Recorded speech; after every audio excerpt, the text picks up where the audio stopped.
E nós vamos fazer contato com a psicóloga e pedagoga, doutoranda em Educação pela Faculdade de Educação da USP, assessora do Instituto Vladimir Herzog, Isabel Rodrigues. Bom dia, Isabel. Bom dia. Isabel, o governo federal publicou o decreto 10.502 no dia 1º de outubro, falando a respeito da Política Nacional de Educação Especial. E o decreto sofreu muitas críticas por parte de entidades, de movimentos também. Você entende esse decreto como uma ameaça à educação inclusiva, Isabel?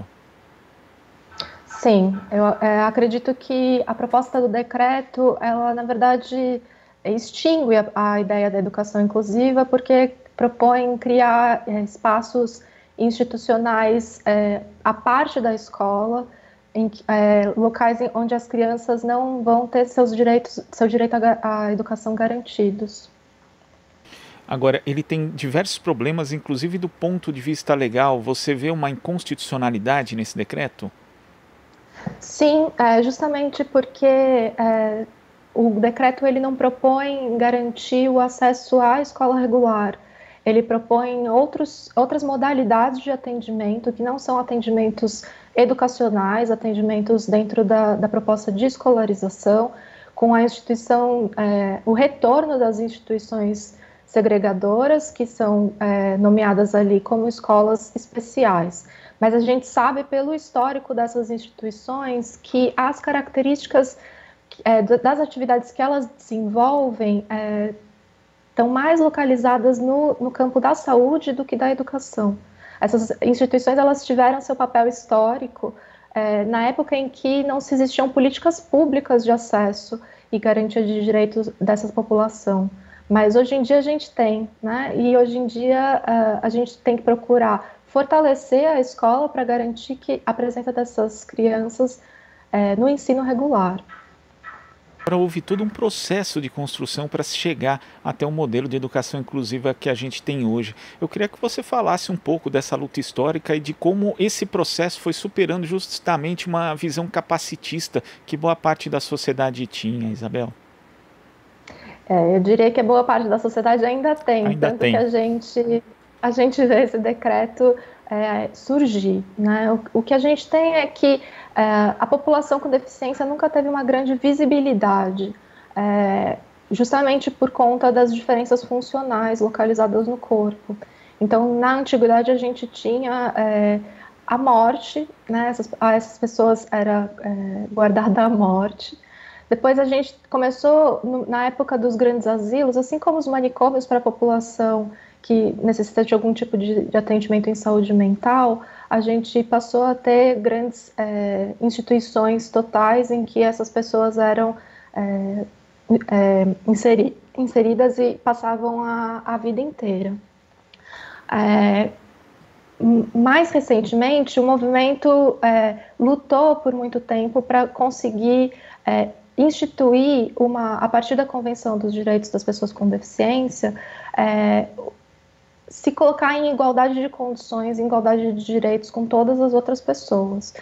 Então, essa convenção, que foi ratificada no Brasil com o status status constitucional, faz parte da nossa Constituição desde 2009, ela procura garantir uma mudança de perspectiva de um modelo médico que localizava a deficiência no corpo da pessoa para o modelo social. Então, a deficiência não é algo que a pessoa sofre ou que a pessoa porta, mas está localizado no encontro da pessoa com a sociedade. A sociedade promove barreiras que excluem essas pessoas. Então, a pessoa que é usuária de cadeira de rodas, que não encontra rampas pela cidade, ela vai estar mais excluída do que uma pessoa que mora em uma cidade em que a acessibilidade está garantida em todos os prédios.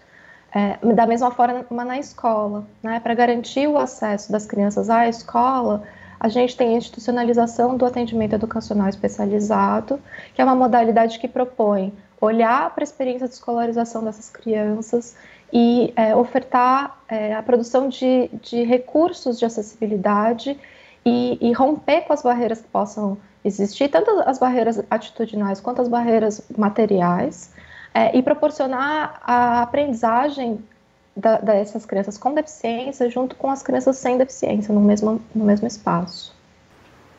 E em relação justamente à questão da participação das entidades, dos movimentos ligados a pessoas com deficiência, houve qualquer tipo de diálogo para a publicação desse decreto ou foi simplesmente todos esses movimentos, essas entidades acabaram sendo alijadas desse processo? A gente tem uma grande multiplicidade de movimentos, de organizações, coletivos dentro do campo da deficiência.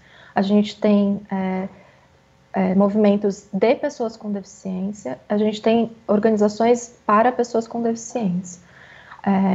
E essa multiplicidade toda não foi consultada. O que a gente sabe é que esse processo vem acontecendo desde 2017, e lá atrás o MEC convocou algumas organizações que já não eram favoráveis à educação inclusiva nos moldes que a gente tinha ou procura ter, né, porque eu sou pela revogação do decreto. Foram consultadas apenas organizações favoráveis à modificação, né?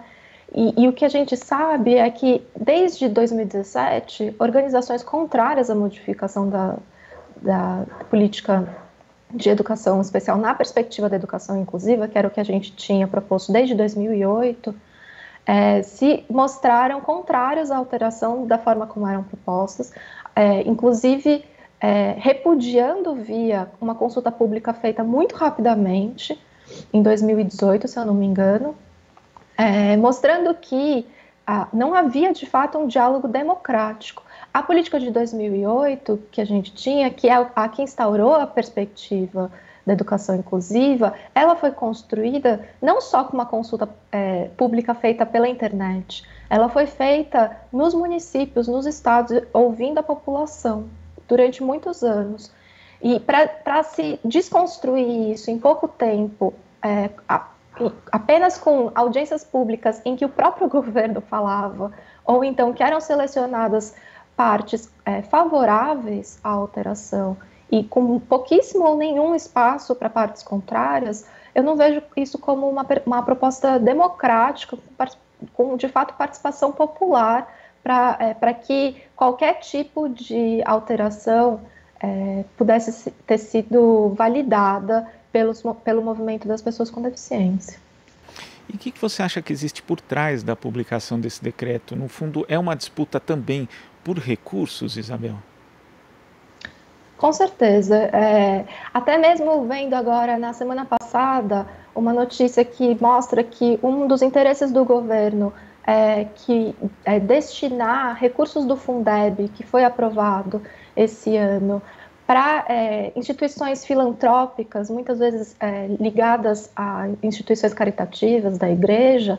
Eu não tenho dúvidas de que uma das intenções seja destinar parte do recurso a instituições que antes recebiam, pela via da saúde, da assistência e da educação, recursos para existirem. E a partir de 2008, com a proposta da educação inclusiva, elas perderam grande parte do recurso da educação.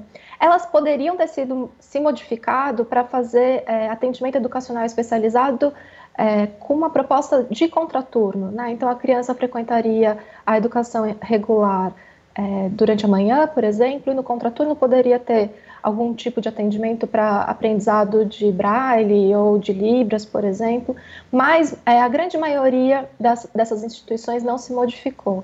Um caso de instituição que se modificou, por exemplo, é a PAI de São Paulo, que hoje em dia se chama Instituto Jô Clemente.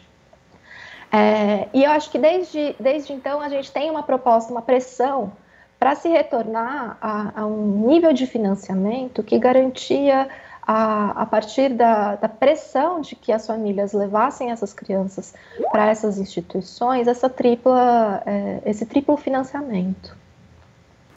Agora, Isabel, como os movimentos estão se articulando, na verdade, para a revogação desse decreto? A gente sabe que tem projetos de decreto legislativo já pela sua revogação ali na Câmara dos Deputados, também aí existem possibilidades de judicialização, né, para contestar justamente a constitucionalidade do decreto. Como que está sendo articulada essa resistência, Isabel? A gente tem aí um campo muito diverso, então ao mesmo tempo que a gente tem no CONAD, que é o Conselho das Pessoas com Deficiência, uma parcela das instituições votando por uma criação de um GT para alteração do decreto, a gente tem aí um grande leque de instituições que são pela integral revogação do decreto. O que a gente tem é um movimento de pressão.